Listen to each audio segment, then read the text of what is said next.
வணக்கம் நண்பர்களே. இன்றைக்கி ஒரு முக்கியமான கேள்வி நிறைய பேர் பெற்றோர்கள் கூட மருத்துவமனைக்கு வரும்போது கேட்பாங்க. சார் குழந்தைக்கு எப்போ பேதி மருந்து கொடுக்கலாம் அப்படின்னு கேட்பாங்க. நிறைய பேர் பெரியவங்களுமே பார்த்திங்கன்னா ஸ்ட்ராங்காக நம்புகிற விஷயம் என்ன அப்படின்னு வந்தால் அடிக்கடி நம்ம வயிற்றை சுத்தப்படுத்திடணும், பேதி மருந்து கொடுத்து வயிற்றில் இருக்கிற அப்படியே அந்த நச்சு பொருட்கள், அந்த டாக்ஸின்லாம் இருக்குது உள்ள, அதெல்லாம் ரிலீஸ் பண்ணிடணும். அப்போ தான் உடம்புல ஏகப்பட்ட நோய்கள் வராது, வயிறு பிரச்சனைகள் வராது, அல்சர் வராது, கேஸ் பிரச்சனை வராது, மூட்டு வலி வராது. அந்த மாதிரி நிறைய நம்புகிறாங்க. கிட்னி நல்லாயிருக்கும், லிவர் நல்லாயிருக்கும் அப்படின்னு. ஸோ இது எந்த அளவுக்கு உண்மை, நம்ம வயிற்றில் எந்த அளவுக்கு நச்சு பொருட்கள் இருக்குது, அது நம்ம குடலை சுத்தம் பண்ணுவது அவசியமா அப்படிங்கிறத பற்றி நம்ம இன்றைக்கி காணொலியில் பார்க்கலாங்க. பெரும்பாலும் பார்த்திங்கன்னா மக்கள் நம்புகிற விஷயம் என்ன அப்படின்னு பார்த்திங்கன்னா, நம்ம குடல் அப்படிங்கிறது, நம்ம டாய்லெட்லாம் போகிறோம் இல்லைங்களா, ஸ்மெல் வருது.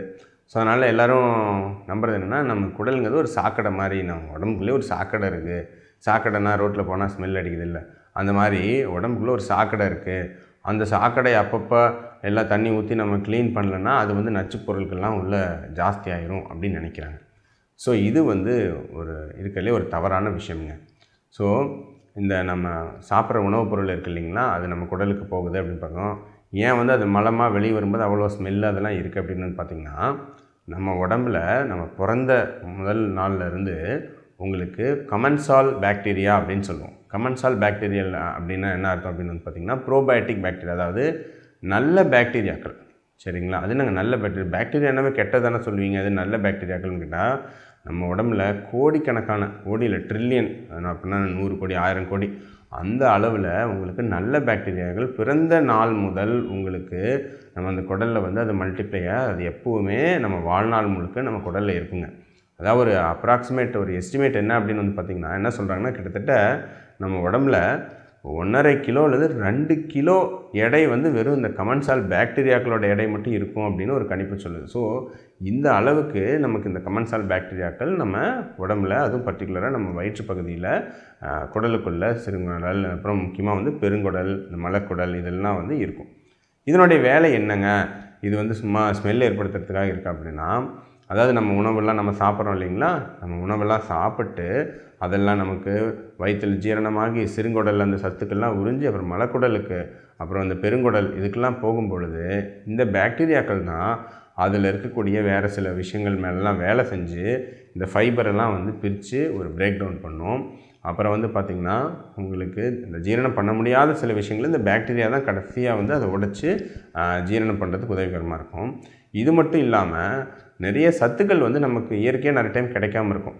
விட்டமின் கே, அப்புறம் விட்டமின் B12, அதெல்லாம் இது நம்ம எடுக்கக்கூடிய உணவுப் பொருள்லேருந்து இந்த பாக்டீரியா வேலை செஞ்சு இந்த சத்துக்களை உருவாக்கி அது நம்ம உடம்புக்கு நமக்கு பார்த்திங்கன்னா உங்களுக்கு சில சமயம் அந்த சத்துக்கள் நமக்கு கிடைக்கிறதுக்கு வாய்ப்புகள் இருக்குங்க. அந்த நல்ல பாக்டீரியாக்கள் ஒரு நிறைய விதமான உங்களுக்கு உதவிகள் நம்ம உடம்புக்கு பண்ணுது. ஆனால் இதனுடைய ஒரு சைடு எஃபெக்ட் அதுதான் என்ன அப்படின்னு பார்த்திங்கன்னா, உங்களுக்கு இந்த நல்ல பாக்டீரியாக்கள் இந்த உணவெல்லாம் ப்ராசஸ் பண்ணும்பொழுது உங்களுக்கு அந்த ஒரு துர்நாற்றம் அதெல்லாம் வரதுக்கு காரணம் அந்த நல்ல பாக்டீரியாக்கள் அந்த உணவை ப்ராசஸ் பண்ணுறது தான். ஏற்கனவே இந்த வாய்த்தொல்லை பற்றின வீடியோவில் அதை பற்றிலாம் பார்த்தோம், என்னென்ன கேஸ்லாம் உற்பத்தி பண்ணுது இந்த பாக்டீரியாக்கள், மீத்தேன், அந்த மாதிரிலாம் நிறைய விஷயங்கள்லாம் உற்பத்தி பண்ணுது. ஸோ இது சில ஸ்மெல்லை உருவாக்குது. ஸோ இந்த ஸ்மெல்னால் மக்கள் என்ன நினச்சிக்கிறாங்கன்னா, நம்ம உடம்பு ஒரு சாக்கடை, கழிவு, ஸோ அப்பப்போ பேதி மருந்து கொடுத்து வெளியேற்றணும் அப்படின்னு நினைக்கிறாங்க. இது இருக்கிறதுலே தவறான விஷயம்.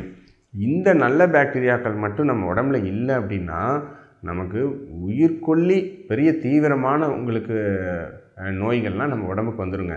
நிறைய டைம் பார்த்திங்கன்னா வேறு ஏதோ நோய்க்காக பவர்ஃபுல் ஆன்டிபயோட்டிக்ஸ்லாம் நம்ம கொடுத்தோம்னு வச்சுக்கோங்களேன், அப்போ என்ன ஆகுனா இந்த நல்ல பாக்டீரியாக்களும் சேர்ந்து அழிஞ்சு போயிடும். ஸோ அப்போ என்ன நடக்கும் அப்படின்னு பார்த்திங்கன்னா, பெருசாக ஆன்டிபயோட்டிக் அசோசியேட்டட் டயரியான்னு சொல்லுவோம், அல்லது கிளாஸ்ட்ரிடியம் டிஃபிசைல் சிவியர் என்ட்ரோகோலைட்டிஸ் அப்படின்லாம் சொல்லுவோம்.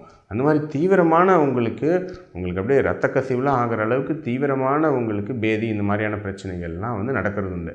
ஸோ இந்த நல்ல பாக்டீரியாக்கள் உடம்புக்கு வேறு கெட்ட பாக்டீரியாக்கள் வரும்போது அதை எதிர்த்து சண்டை போடுறதுக்கும் இந்த நல்ல பாக்டீரியாக்கள் உதவிகரமாக இருக்குங்க. இந்த அளவுக்கு நல்ல பயன்கள் கொடுக்குது. ஸோ அதனால தான் இதெல்லாம் நான் எல்லாம் வாஷ் பண்ணி ஃப்ளஷ் அவுட் பண்ணி வெளியேற்றுறேன் அப்படின்னு சொல்கிறதே இருக்கிறதுலே ஒரு தவறான வாதம். ரெண்டாவது, நீங்கள் நினைக்கிற மாதிரி டேங்க் அப்பப்போ நம்ம 6 மாதத்துக்கு ஒருக்க அப்படியே சுத்தப்படுத்துவோம்ல, இல்லை இதெல்லாம் போட்டு, அந்த மாதிரி உங்கள் டேங்க்கு, ட்ரைனேஜ் இதெல்லாம் சுத்தப்படுத்துகிற மாதிரி உங்கள் குடலை சுத்தம் பண்ண முடியாது. நீங்கள் என்ன தான் நீங்கள் பேதி மருந்து அல்லது நிறைய அந்த கோலனுக்கு இது மாதிரிலாம் பண்ணாலும் உங்களுக்கு அந்த பாக்டீரியாலாம் எங்கேயும் போகாது, அங்கேயே தான் இருக்கும். ஜஸ்ட்டு உணவுப் பொருள் இப்போ நம்ம பேதியானால் நம்ம அப்படியே வயிறுலாம் லைட்டாக இருக்குல்ல, அந்த மாதிரி இந்த உணவுப் பொருள்லாம் காலியாகுமே ஒழிய அந்த பாக்டீரியாக்கள் அங்கேயே தான் இருக்கும். ஸோ நம்ம வயிற்றை சுத்தப்படுத்துகிறதா அப்படின்னு நம்ம நினைக்கிறதே ஆக்சுவலாக வந்து ஒரு தவறான புரிதல். சுத்தப்படுத்தலாம் முடியாது. அந்த பாக்டீரியாக்கள் வந்து நம்ம வாழ்நாள் முழுக்க அங்கேயே தான் கிடக்கும். சரிங்களா? ஸோ இதுவும் 2வது விஷயம். அப்போ நிறைய பேர் இந்த பேதி மருந்தெல்லாம் எடுத்த பிறகு உடம்பு புத்துணர்ச்சியாக இருக்குது சார், அப்போ தான் சார் உடம்பு லைட்டாக இருக்குதுன்னு சொல்கிறாங்க. இது எதனால் அப்படின்னு வந்து பார்த்திங்கன்னா, பொதுவாகவே நம்ம ஒரு நாள் சாப்பிடல அப்படின்னாவே வயிறு காலியானாவே பார்த்தா உடம்பு புத்துணர்ச்சியாக இருக்கும். என்னுடைய விரதம் பற்றிய வீடியோக்களே சொல்லியிருப்பேன். சும்மா இப்போ ரொம்ப உடம்பு ஒரு மாதிரி தான் இருக்குது, ஒரு மாதிரி ஃபுல்லாக ஹெவியாக இருக்கிற மாதிரி இருக்குது, நிறைய ஹெவியாக சாப்பிட்டீங்க, அது இருக்கிறப்ப ஒரு 12 மணி நேரம் இல்லை 16 மணி நேரம் அல்லது ஒரு 24 மணி நேரம் விரதம் இருந்தீங்கன்னாவே உடம்பு ரொம்ப லைட்டாக ஃபீல் பண்ணும். சரிங்களா? அதே மாதிரி ஒரு உணர்வு தான் இந்த பேதி நடக்கிறப்பையும் ஒரு வாட்டி கொஞ்சம் இந்த வயிறு எல்லாம் இந்த சும்மா இந்த நார்மல் கழிவுலாம் போன பிறகு நமக்கு ஒரு ஃப்ரெஷ்ஷாக ஃபீல் ஆகிற மாதிரி ஒரு மாய தோற்றம் நமக்கு இருக்குது, அவ்வளோதான். சரிங்களா? இது வந்து உடம்புல இருக்கிற நச்சு பொருள்லாம் வெளியேறிடுச்சு அப்படின்லாம் ஒன்றுமே கிடையாதுங்க. ஸோ இதெல்லாம் உண்மையா? என்ன நச்சு பொருள் வெளியேறிச்சு, என்ன நச்சு இருந்துச்சு அது வெளியேறிச்சு? ஏதாவது பிளட்டில் வந்து என்ன அமோனியா குறைஞ்சுதா, யூரிக் ஆசிட் குறைஞ்சுதா, யூரியா குறைஞ்சுதா, கிரியாட்டின் குறைஞ்சுதா, அல்லது என்ன ஏதோ ஒரு டாக்ஸின், இப்போ நச்சு பொருள் குறைஞ்சா என்ன டாக்ஸின், எவ்வளோ முன்னாடி இருந்துச்சு, இதெல்லாம் வெளியேற்றின பிறகு எவ்வளோ குறைஞ்சிருக்கு அப்படின்னு ஏதாவது மெஷர்மெண்ட் பண்ணி ஏதாவது ஸ்டடீஸ் இருக்கா அப்படின்னு கேட்டால் ஒன்றுமே இல்லை. சரிங்களா? ஸோ பிம்பிளிக்கு பிலாப்பி தான். ஸோ இது வந்து பார்த்திங்கன்னா வந்து நிறைய ஆராய்ச்சிகளில் இதை வந்து கண்டுபிடிக்க ட்ரை பண்ணியிருக்காங்க. சரி, என்ன நச்சு பொருள் குறைஞ்சிருக்கு, ஏதாவது இதனால் ஏதாவது பெனிஃபிட் இருக்கா, அல்லது உண்மையாகவே அவங்க வந்து சும்மா ஒரு நல்லா இருக்குது அப்படின்னு மக்கள் ஃபீல் பண்ணுற விஷயத்தை தவிர மற்றபடி உண்மையாக ஏதாவது ஒன்று உடம்புல குறைஞ்சிருக்கா அப்படின்னு கேட்டால் எந்த விதமான ஆராய்ச்சிகளும் அதை சப்போர்ட் செய்யவில்லை. சரிங்களா? ஸோ அப்படின்னா உண்மை என்னது, எந்த நச்சு பொருள்லாம் வந்து அது வெளியேற்றுறதுலாம் கிடையாது. ஸோ அன்னெசரி ஓவராக பேதி மருந்து சாப்பிட்டு டயர்டாகி அப்புறம் வந்து ரொம்ப டயர்டாக இருக்குன்னு போயிட்டு ட்ரிப்ஸ் போட்டுக்கிறதோ இல்லை ஓஆர்எஸ் குடிச்சிட்டு இருக்கிறத நம்ம தவிர்க்கலாம். ஸோ இயற்கையாக பேதி வந்தால் அது வேறு, அது நோய். ஆனால் நாமளே வந்து செயற்கையாக பேதி மருந்து உட்கொள்ள வேண்டிய அவசியம் கிடையாது. அதனால் எந்த விதமான பிரயோஜனமும் கிடையாது. ஸோ அப்போ மருத்துவர்கள் சில சமயம் இந்த உங்களுக்கு வந்து பார்த்திங்கன்னா பவல் கிளென்சிங் அதெல்லாம் பண்ணுவாங்க. அதெல்லாம் எதுக்காக அப்படின்னு வந்து பார்த்திங்கன்னா, ஒரு நீண்ட நாள் கான்ஸ்டிபேஷன் மலச்சிக்கல் பிரச்சனை இருக்கிறவங்களுக்கோ அல்லது இந்த ஸ்கோப்பிலாம் போட்டு பார்க்கணும், இந்த கொலோனாஸ்கோப்பி இந்த மாதிரிலாம் போட்டு பார்க்கணுன்னா அந்த தேவைக்காக இந்த கிளென்சிங் இந்த மருந்துகள்லாம் கொடுத்து க்ளீன் பண்ணுவாங்க. மற்றபடி சும்மா ஆரோக்கியமாக இருக்கும் நபர் ஒருத்தர் வந்து பார்த்திங்கன்னா அப்பப்போ நான் மாதம் ஒருக்க நான் வந்து வயிறை சுத்தம் பண்ணிப்பேன், 6 மாதத்துக்கு ஒருக்க வயிறை சுத்தம் பண்ணிப்பேன் அப்படின்னு டேங்கை சுத்தம் பண்ணுற மாதிரி சுத்தம் பண்ண வேண்டிய அவசியம் கிடையாது. ஸோ இந்த காணொளி உங்களுக்கு பயனளிச்சிருக்கும் அப்படின்னு நம்புகிறேன். ஸோ தொடர்ந்து இணைந்திருங்கள். மேலும் நிறைய விஷயங்களை பற்றி தொடர்ந்து பேசுவோம். நன்றி, வணக்கம்.